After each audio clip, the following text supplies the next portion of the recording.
الحمد للہ رب العالمین والصلاة والسلام علی خاتم النبیین اما بعد فاعوذ باللہ من الشیطان الرجیم بسم اللہ الرحمن الرحیم۔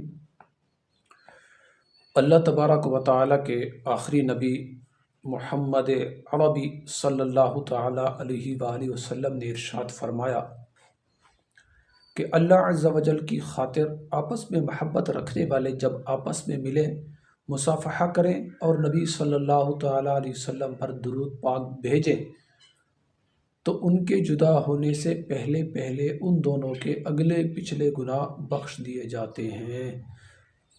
صلو علی الحبیب صلی اللہ تعالیٰ علی محمد صلی اللہ علیہ وسلم۔ آج کی اس گفتگو میں انشاءاللہ تبارک و تعالی نیکی کی دعوت کے حوالے سے کچھ سنیں گے کہ آج کے دور میں نیکی کی دعوت کی کتنی زیادہ اہمیت اور ضرورت ہے۔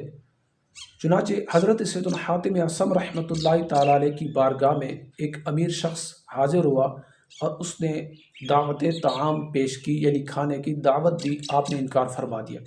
اس کے بار بار کہنے کی وجہ سے آپ نے ارشاد فرمایا، اگر آپ میری 3 شرطیں قبول کر لیں تو میں آپ کے کھانے کی دعوت قبول کر لوں گا۔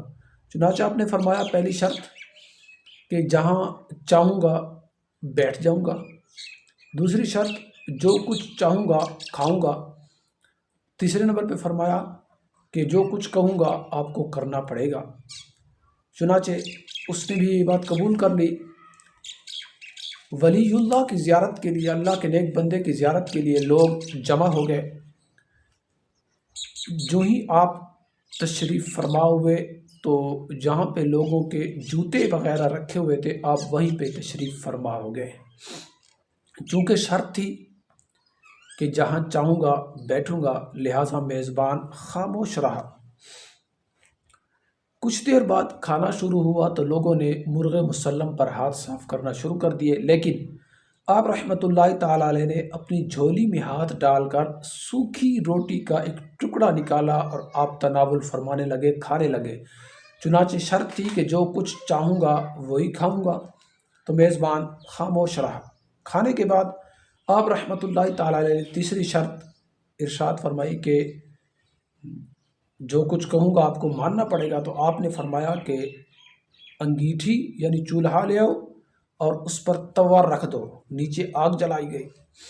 جب توا سرخ انگارہ ہو گیا تو آپ رحمۃ اللہ تعالیٰ علیہ ننگے پاؤں اس توے کے اوپر کھڑے ہو گئے اور آپ نے فرمایا کہ آج کے کھانے میں میں نے روٹی کا یہ سوکھی روٹی کا یہ ٹکڑا کھایا ہے۔ یہ فرما کر آپ فوراً نیچے تشریف لے آئے اور فرمایا، اے لوگو، آپ بھی باری باری آ کر اس توے پر کھڑے ہو کر آج کے اس کھانے کا حساب دیں۔ لوگوں کی چیخیں نکل گئیں۔ لوگ کہنے لگے، آپ تو اللہ کے نیک بندے ہیں، آپ تو ولی اللہ ہیں، آپ کی تو یہ کرامت ہے کہ آپ کھڑے ہو گئے، ہم کہاں، ہم تو نازک لوگ ہیں، نازک بدن ہے، نازک قدم ہے، ہم کیسے کھڑے ہوں گے؟ لوگ رونے لگے۔ تو آپ رحمۃ اللہ تعالیٰ نے فرمایا، اے لوگو، اس وقت کو یاد کرو کہ جب زمین آگ کی ہوگی، سورج بھی آگ برسا رہا ہوگا، 1 میل کے فاصلے پر سورج ہوگا۔ آج سورج کا پچھلا رخ ہماری طرف ہے، لیکن اس دن اگلا رخ ہماری طرف ہوگا۔ آج سورج کروڑوں میل ہم سے دور ہے، لیکن کل قیامت کے دن صرف 1 میل کے فاصلے پر ہوگا، کھڑا آگ برسا رہا ہوگا۔ تو جب آپ آج ایک وقت کے کھانے کا حساب نہیں دے سکتے تو قیامت کے دن پوری زندگی کی نعمتوں کا حساب کیسے دو گے؟ اس دن آپ کے پاس کون سی کرامت، کون سی بزرگی آ جائے گی؟ پھر آپ رحمۃ اللہ تعالیٰ نے قرآن مجید کی ایک آیت مبارکہ تلاوت فرمائی، ثم لتسألن یومئذ عن النعیم، ترجمہ کنز الایمان، پھر بے شک ضرور اس دن تم سے نعمتوں سے پرسش ہوگی، یعنی نعمتوں کے بارے میں پوچھا جائے گا۔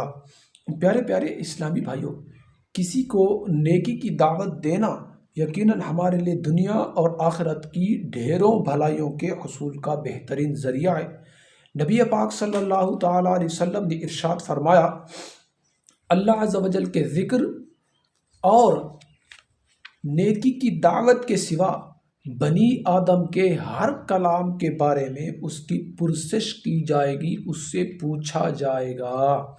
حضرت سیدنا ابو ذر رضی اللہ تعالیٰ عنہ فرماتے ہیں کہ سید المبلغین رحمۃ للعالمین صلی اللہ تعالیٰ علیہ وسلم کے صحابہ کرام علیہ رضوان میں سے کچھ لوگوں نے عرض کی، یا رسول اللہ صلی اللہ تعالیٰ علیہ وآلہ وسلم، مالدار لوگ اجر لے گئے، حالانکہ وہ بھی ہماری طرح نمازیں پڑھتے ہیں، ہماری طرح روزے رکھتے ہیں۔ تو آپ صلی اللہ تعالیٰ علیہ وسلم نے ارشاد فرمایا، کیا اللہ عز و جل نے تمہارے لیے کوئی ایسی چیز نہیں بنائی جو تم صدقہ کر سکو؟ بے شک ہر تسبیح یعنی سبحان اللہ کہنا صدقہ ہے، ہر تکبیر یعنی اللہ اکبر کہنا صدقہ ہے، اور ہر تحمید یعنی الحمدللہ کہنا صدقہ ہے، اور امر بالمعروف یعنی نیکی کا حکم دینا یہ بھی صدقہ ہے، ونہی عن المنکر اور برائی سے روکنا یہ بھی صدقہ ہے۔ اللہ تبارک و تعالیٰ نے حضرت سیدنا یوشع بن نون علی نبینا علیہ الصلوۃ والسلام کی طرف وحی بھیجی کہ آپ کی قوم کے 1,00,000 آدمی عذاب سے ہلاک کیے جائیں گے، جن میں 40,000 نیک لوگ اور 60,000 بدکار ہیں۔ آپ علی نبینا علیہ الصلوۃ والسلام نے عرض کی، یا رب تعالی، بد کرداروں کی، بد عملوں کی ہلاکت کی وجہ تو ظاہر ہے، لیکن نیک لوگوں کو کیوں ہلاک کیا جا رہا ہے؟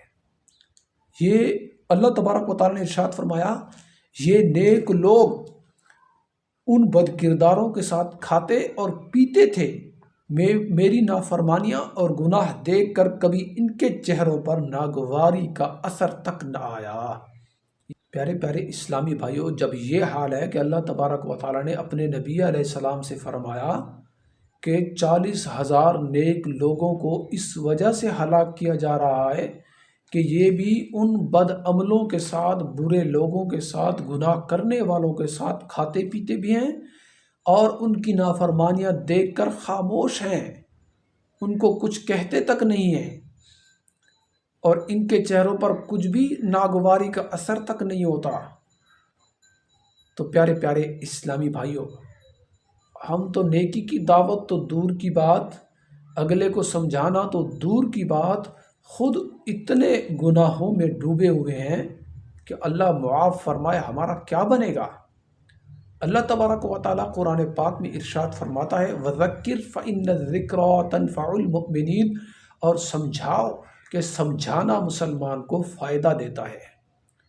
تو خود بھی عمل کی کوشش کریں گے انشاءاللہ تبارک و تعالیٰ، اور دوسروں کو بھی سمجھائیں گے تو انشاءاللہ اس بات کا ان پر اثر پڑے گا، وہ بھی انشاءاللہ نیک بننے کی کوشش کریں گے۔ تو پیارے پیارے اسلامی بھائیوں، حضرت سیدنا مالک بن دینار رحمۃ اللہ تعالیٰ علیہ فرماتے ہیں کہ ہم نے دنیا کی محبت پر آپس میں صلح کر لی ہے، ہم آپس میں نیکی کی دعوت نہیں دیتے اور نہ ہی ایک دوسرے کو برائیوں سے منع کرتے ہیں۔ اللہ عز و جل ہمیں اس حال پر نہ رکھے، ورنہ نہ جانے ہم پر کون سا عذاب نازل کیا جائے گا۔ تو پیارے پیارے اسلامی بھائیوں، ہمیں بھی اپنا ذہن بنانا چاہیے کہ مجھے اپنی اور ساری دنیا کے لوگوں کی اصلاح کی کوشش کرنی ہے۔